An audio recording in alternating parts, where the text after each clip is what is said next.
اعوذ باللہ من الشیطان الرجیم، بسم اللہ الرحمن الرحیم۔ ناظرین، سین نیوز کے پروگرام پولیٹیکل سین میں ہم آپ کو خوش آمدید کہتے ہیں۔ ہمارے ساتھ اسٹوڈیو میں تشریف رکھتے ہیں جبار مفتی صاحب۔ جبار مفتی صاحب موسٹ سینئر جرنلسٹ ہیں، پاکستان اور پاکستان کے باہر لاکھوں جرنلسٹ ان کے شاگرد ہیں۔ ہم جبار مفتی صاحب سے اس وقت الیکشن کی جو کرنٹ صورتحال ہے اس پر بات چیت کریں گے۔ السلام علیکم سر۔ وعلیکم السلام۔ کیسے ہیں آپ؟ خیریت سے؟ مہربانی، بہت شکریہ۔ اچھا سر، اس وقت عدالت نے جو الیکشن کمیشن کے حوالے سے ایک پٹیشن فائل تھی، 10 سال کی سزا بحال کر دی ہے نااہلی کی۔ تو نااہلی کی سزا 10 سال بحال ہوگی، اس میں تو بڑے بڑے جو سیاستدان گرگے اسپیشلی نون لیگ کے حوالے سے وہ سب زیر عتاب آ سکتے ہیں۔ تو سب سے پہلے اس پر روشنی ڈالیں گے کہ اس کا فیوچر کیا ہوگا اس سزا کی بحالی کا، اور آنے والے انتخابات میں پھر کس طرف جا رہے ہیں؟ یہ غیر متوقع سا فیصلہ ہے جی۔ اس لیے غیر متوقع ہے کہ سوال تو دو تھے کہ کیا نااہلی تاحیات ہے یا نااہلی 5 سال ہے۔ 5 سال بالکل۔ تو انہوں نے نہ 5 سال کی نہ تاحیات کی، 10 سال کر دی۔ جی بالکل۔ 10 سال میں بھی جیسے آپ نے خود بتایا کہ نواز شریف صاحب بھی، جہانگیر ترین صاحب بھی، تو بہت سے لوگ اس میں آ جائیں گے۔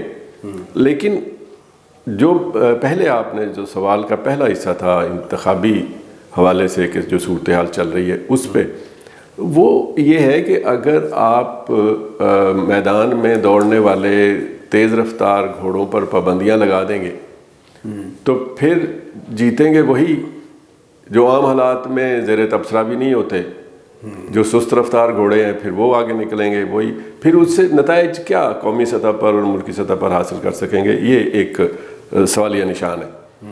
باقی رہ گئی نااہلی، تو نااہلی تو ایک دن کی نااہلی بھی بڑی سنگین ہوتی ہے، کوئی شریف آدمی تو ایک دن بھی نااہل ہونا پسند نہیں کرتا۔ یہ حوصلہ ہمارے سیاستدانوں میں ہی ہے کہ وہ اس بحث میں پڑ جاتے ہیں کہ میری نااہلی 5 سال کی ہے یا میری 10 سال کی ہے یا 2 سال کی ہے۔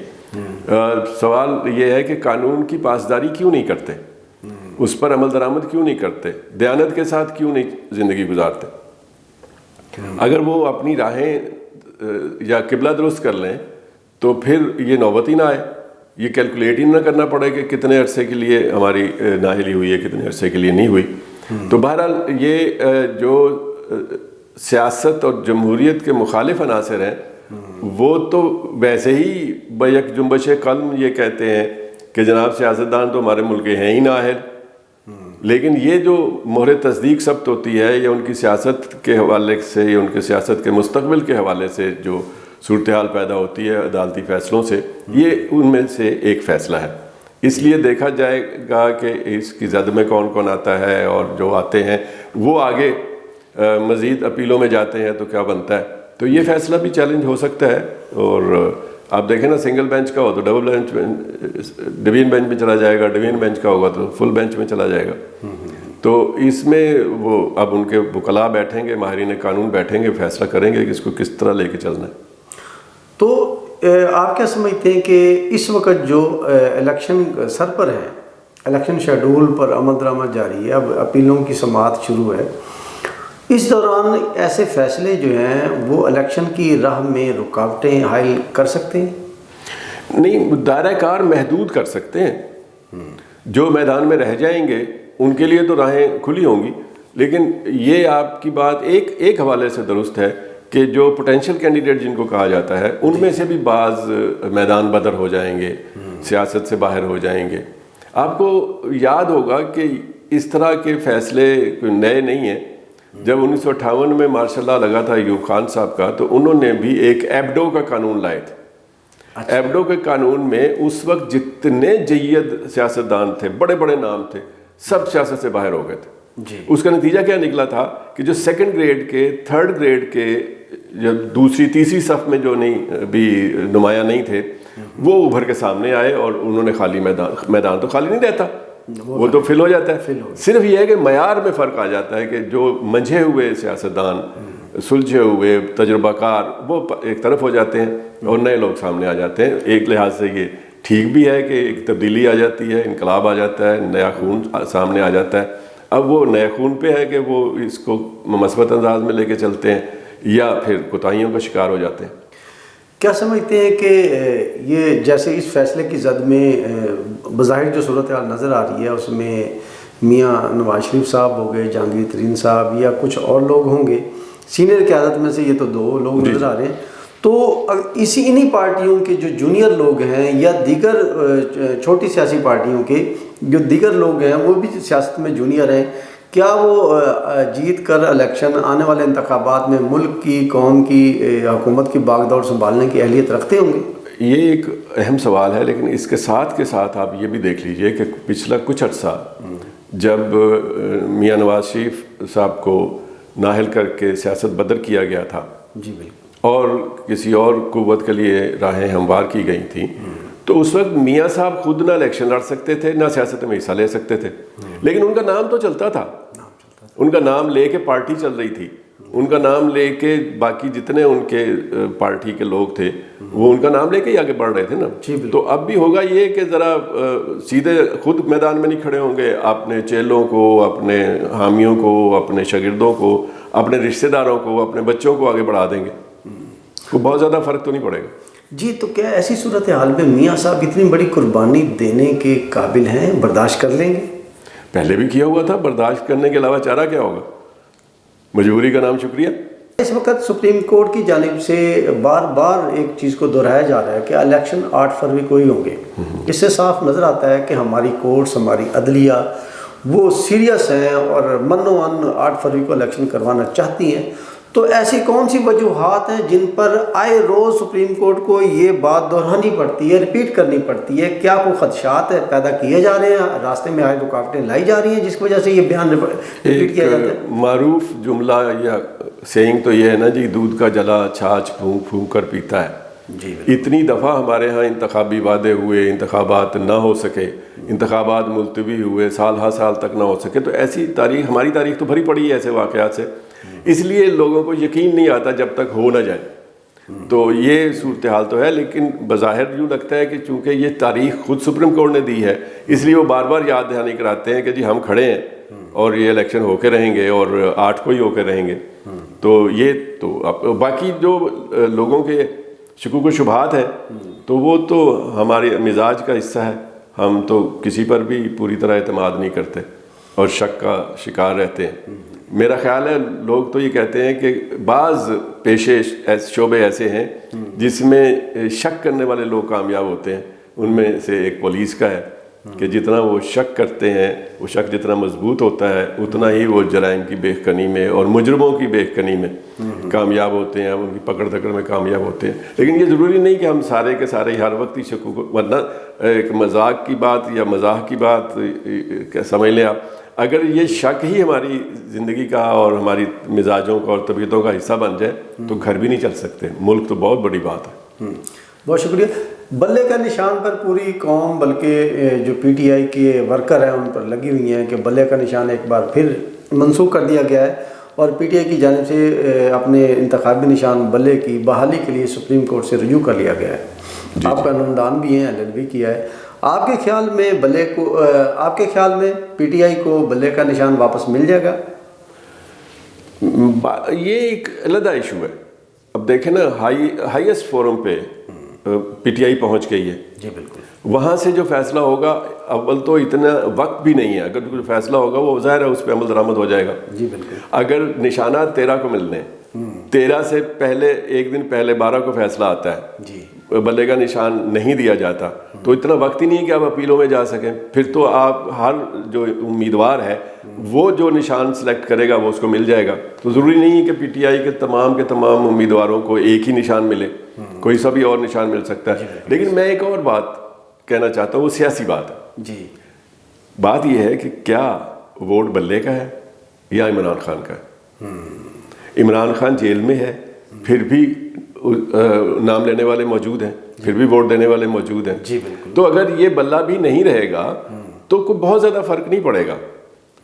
اس وقت جو ایک سیاسی صورتحال یا ہمدردی، اس میں ہمدردی کا پیمانہ بڑھ رہا ہے، اس لیے کہ ایک پارٹی ہے جس کے قائد کو جیل ہو گئی ہے، وہ جیل کے اندر ہے، جی بالکل، وہ نااہل ہے، وہ الیکشن لڑ نہیں سکتا، میدان میں آ نہیں سکتا، وہ لے دے کے اس کا نشان تھا تو نشان بھی اگر ختم کر دیا جائے، جیسے کہ ابھی تک ختم ہی ہے، ابھی اپیل میں گئے ہیں تو سپریم کورٹ فیصلہ کرے گی. تو میرا موقف ذاتی طور پہ یہ ہے یا انالیسس یہ ہے کہ اصل وہ ہے جس کو عمران خان کی ہمدردی حاصل ہو جائے گی. البتہ ایک مسئلہ ضرور بنے گا کہ یہ ثابت کرنا کسی امیدواروں میں آپس میں یہ شروع ہو جائے گی، کوئی کہے گا میں اصلی ہوں، کوئی کہے گا میں اصلی ہوں. اس وجہ سے جو کنفیوژن پیدا ہوگی اس کا نقصان ہو تو ہو، ورنہ جو ہمدردیاں ہیں، جو لوگوں کا پیار محبت جو بھی ہے وہ عمران خان سے ہے، بلے سے نہیں ہے. جی بہت شکریہ. ہمارا جنوبی پنجاب بالکل اس الیکشن میں خاموش دکھائی دیتا ہے. جنوبی پنجاب کی قیادت کے لیے، اس کو قیادت سنبھالنے کے لیے، باغ دور سنبھالنے کے لیے بڑے بڑے سیاستدان خاموش ہیں. ایون کہ گیلانی گروپ کو لے لیں، وہ بھی خاموش ہے، دیگر گروپی پارٹیز کے خاموش ہیں. اس بارے میں کیا کہتے ہیں؟ ان کی خاموشی کی کوئی خاص وجہ ہو سکتی ہے یا کسی گیلانی فیملیز کے علاوہ کسی اور میں اتنی کوئی اہلیت نہیں ہے جس وجہ سے وہ آگے نہیں آ رہے؟ ایک بات تو یہ ہے کہ جنوبی پنجاب مرکز اقتدار سے ذرا دور ہے، تو وہاں سے جو لہر اٹھتی ہے یہاں پہنچتی ہے، کچھ دیر ہو جاتی ہے. دوسری بات جہاں تک گیلانی گروپ کے حوالے سے تعلق ہے، تو میرا تو خیال ہے کہ جس پارٹی سے گیلانی گروپ تعلق رکھتا ہے، پاکستان پیپلز پارٹی سے، اس وقت فعال ہے ہی پیپلز پارٹی. واحد پارٹی ہے جس کے قائد بلاول بھٹو صاحب جگہ جگہ جلسے کر رہے ہیں، جلسہ عام کر رہے ہیں. کوئی اور پارٹی کر رہی ہے؟ ابھی تک اس طرح میدان میں نہیں آئی. اسی طرح آپ اگر ابھی چلے جائیں سڑکوں پر دیکھیں کہ بینرز کن کے لگنے شروع ہوئے ہیں، تو آپ کو پیپلز پارٹی کے بینرز نظر آئیں گے، ان کے امیدواروں کے بھی نظر آئیں گے. تو گیلانی صاحب خود ابھی جو ہوم ورک ہوتا ہے نا، آفس ورک کہہ لیں، ہوم ورک ہوتا ہے، ہو سکتا ہے اس میں مصروف ہو، لیکن گیلانی صاحب کو الیکشن لڑنا آتا ہے. ایک زمانے میں ہم کہا کرتے تھے کہ لوگ کروڑوں خرچ کر کے کروڑوں خرچ کرتے ہیں الیکشن جیتنے کے لیے، اور گیلانی صاحب وہ واحد امیدوار ہیں جن کی خرچے سے زیادہ ان کو آمدنی ہو جاتی ہے. ان کے جو چاہنے والے ہیں، ان کے جو فالوورز ہیں، اور پھر عقیدت مند بھی کہہ لیں گیلانی خاندان کے، وہ اتنا چندہ کر دیتے ہیں کہ ان کے الیکشن کے خرچے سے زیادہ ہو جاتا ہے، بلکہ گیلانی صاحب 2-4 کروڑ روپے بچا لیتے ہیں ہر الیکشن میں.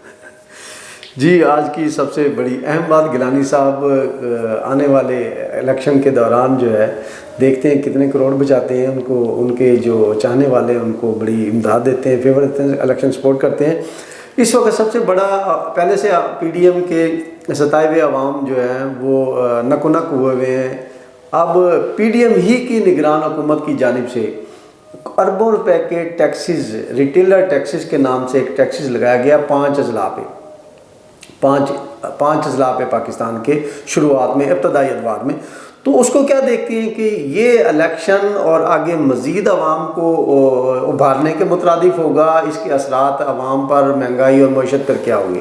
آپ نے ایک شعبے کے حوالے سے بات کی ہے، یا آج تو 2 بجلیاں گری ہیں. جی بالکل، بجلی بل بھی اس میں شامل ہے. ریٹیلرز کے اوپر اربوں روپے کے ٹیکس لگ گئے. جی بالکل. 5 بڑے بڑے شہر وہ ہیں جو 4 صوبائی دارالحکومت ہے، 1 وفاقی دارالحکومت. وہ کون سے ہیں سر؟ وہ اسلام آباد، لاہور، پشاور اور کراچی، کوئٹہ. تو یہ 5 ہوتے ہیں اقتدار کے مراکز. وہیں پر ریٹیلرز پہ ٹیکس لگایا گیا، اور ان کے اثرات ظاہر ہے چھوٹے شہروں پر بھی آئیں گے، جنوبی پنجاب پر بھی آئیں گے، تو مہنگائی میں اضافہ ہوگا.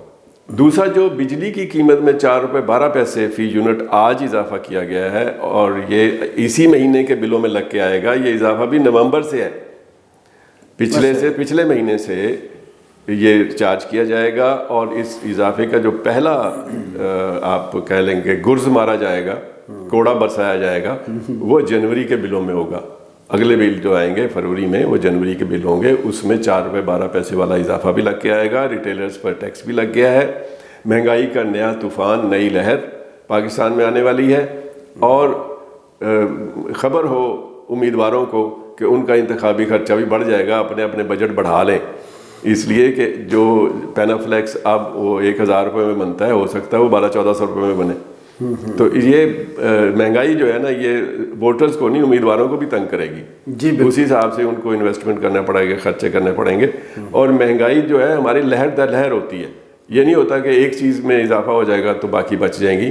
پھر ہمارے اوور آل ہمارے پورے گھر کے بجٹ، اور اس سے سیاسی طور پر مسئلہ کیا ہوگا اس کا آپ نے براہ راست بات نہیں کی، لیکن اشارتاً بات وہی ہے کہ اگر یہ پی ڈی ایم کی جماعتوں کا تسلسل ہے، بات یہی ہو رہی تھی کہ یہ وجوہات جو بھی ہوں بھگتنا تو عوام نے ہے نا، رد عمل بھی عوام نے دینا ہے. تو ایک رد عمل تو 8 فروری کو آ جائے گا. وہ یہ ہے کہ اس وقت جو حکومت ہے یہ جس سیاسی جماعت، جس سیاسی دھڑے کی حمایت یافتہ محسوس کی جائے گی وہی ریجیکٹ ہو جائے گا. یہ تو ایک میرا خیال ہے پی ٹی آئی کی کمپین چلانے والی بات ہے.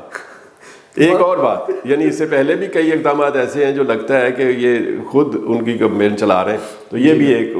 اب جب آپ نے یہ بات سوچ لی کہ ڈالر کی قیمت میں اضافہ نہیں ہو رہا، بالکل، فیول کی، تیل کی، پیٹرول کی قیمتوں میں اضافہ نہیں ہو رہا، تو پھر بیٹھے بٹھائے کہ بجلی کی قیمت میں کیوں اضافہ کر دیا گیا. اب بجلی کی قیمت میں اضافے کا مطلب صرف یہ نہیں ہے کہ آپ کے گھر کا بجلی کا بل یا میرے گھر کا بجلی کا بل، بلکہ انڈسٹری کتنی متاثر ہوتی ہے. جتنی انڈسٹری، تمام مصنوعات، اشیاء، تمام، جی آپ حیران ہوں گے جب آپ آلو لینے جائیں گے تو وہ بھی مہنگا ہوا ہوگا، تو آپ کہیں گے یہ کوئی بجلی سے بنتا ہے. تو مولانا فضل الرحمان صاحب نے ابھی چند دن پہلے ہی کہا تھا کہ یہ لوگ مائنس عمران نہیں کر رہے بلکہ ایسے پلس عمران کر رہے ہیں، پلس عمران کر رہے ہیں، پروجیکشن کریں عمران خان کی. تو یہ پھر بجلی بلوں میں اضافہ، یہ جو ریٹیلر ٹیکس کا نفاذ ہے، یہ بھی اسی کی، یہ بھی پی ٹی آئی کی انتخابی مہم چلائی جا رہی ہے. بہت شکریہ جی. ناظرین، نگران گورنمنٹ کی جانب سے بجلی بلوں میں اضافہ، ریٹیلر میں اضافہ پی ٹی آئی کی پروجیکشن کے مطابق لیا جا رہا ہے. دیکھتے ہیں کہ آنے والے انتخابات میں اس کا اثر کیا ہوگا، عوام 8 فروری کو کیسے اس کا جواب دے گی. آج کے پروگرام کا وقت ختم ہوتا ہے. نیکسٹ پروگرام تک کے لیے ہم آپ سے اجازت چاہتے ہیں. پاکستان زندہ باد.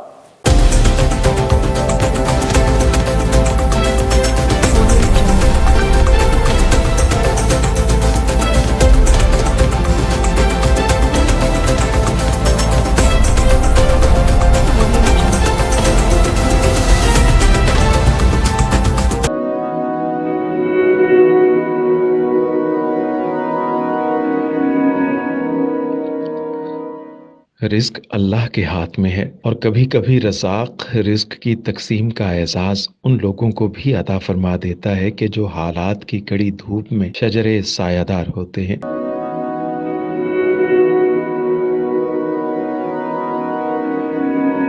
ملتان میں سلطان فاؤنڈیشن کی جانب سے مختلف مقامات پر سینکڑوں افراد کے لیے سلطان دسترخوان سجایا جاتا ہے.